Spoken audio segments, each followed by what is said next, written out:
Um, so two presidents have served Mason since 2001. How would you characterize their administrative styles and achievements? They followed President Johnson, whose administration was difficult to follow. He was a very strong person, very strong leader. He had a vision, and he had a personal vision, and he took Mason in that direction. Mm-hmm. And he was a very scholarly fellow.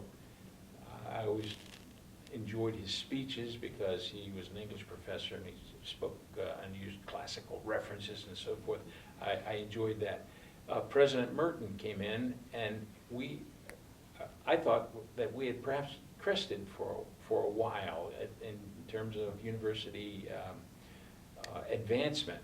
But he took us on even farther, and his wife also was as was President Johnson's wife, very instrumental and very involved in the development of the institution. We began to be so large under President Merton's administration that the faculty, I felt there was the faculty were kind of growing apart. And I believe it was circumstance, but I think it was, the fact that it was growing apart. We used to have faculty faculty gatherings in the president's house, which was the old house now that I think it had 2 bathrooms and they were on septic. So you couldn't have large, great gatherings there. But it was, so we lost a little bit of the intimacy and we don't have faculty gatherings anymore to any real extent at a university level.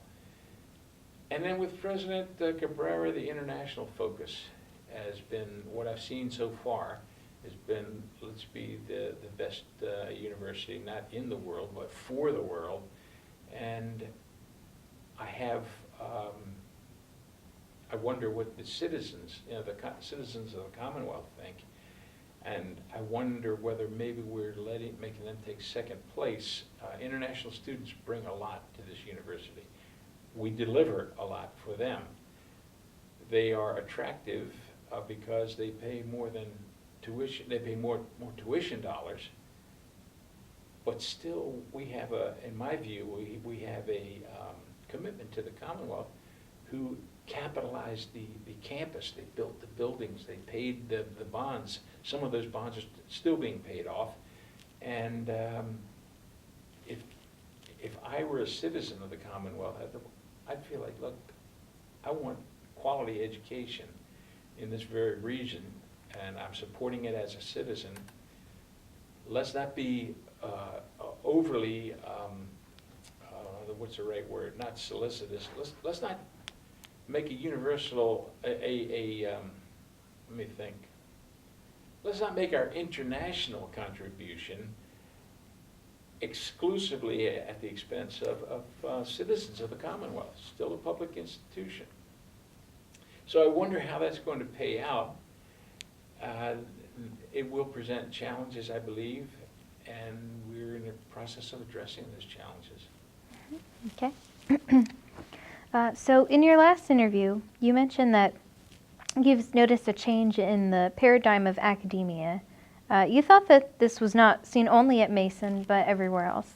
And you characterize this as departure from the classical roles of professor, student, and administrator. Do you still see that kind of phenomenon today, especially in terms of fundraising?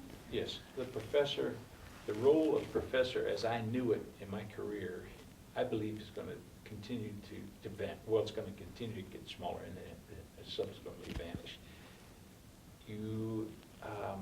The comprehensive professor, who is a teacher, a scholar, a counselor, an advisor, that comprehensive nature of that role will disappear, and we'll increasingly see specialists being used for short periods of time, perhaps transferred to other departments within the university, and perhaps leaving the university, making their contribution and leaving.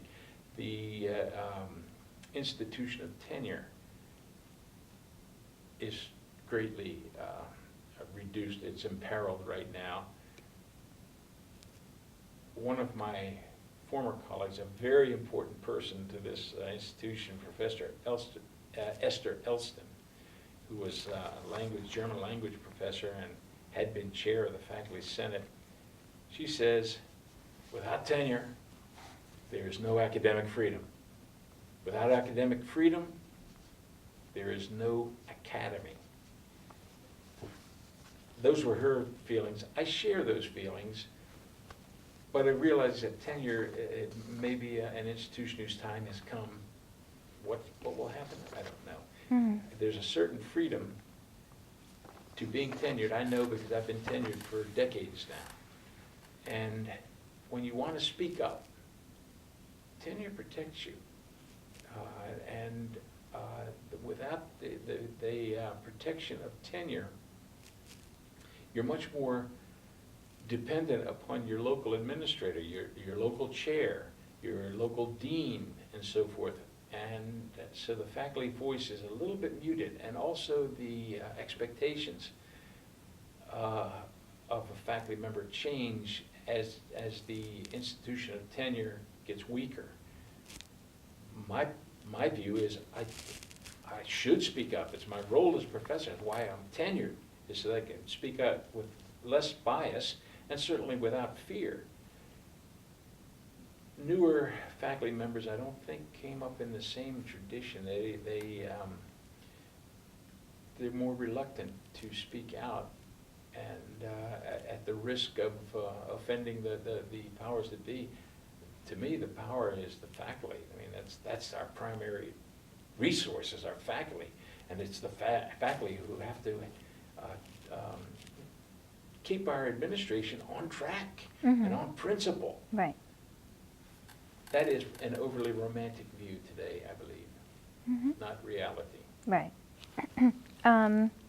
What do you think about the roles of students changing? Students are missing the comprehensive experience that they might have had earlier, where they participate, they come and they stay all day or live here. Many of our students are involved in jobs elsewhere that take up their study time, take up their time to just enjoy the academic experience. That is a different experience. If you don't have the complete saturation in an academic institution, it's a different experience. And good or bad, I don't know. We'll see as time plays out. Right.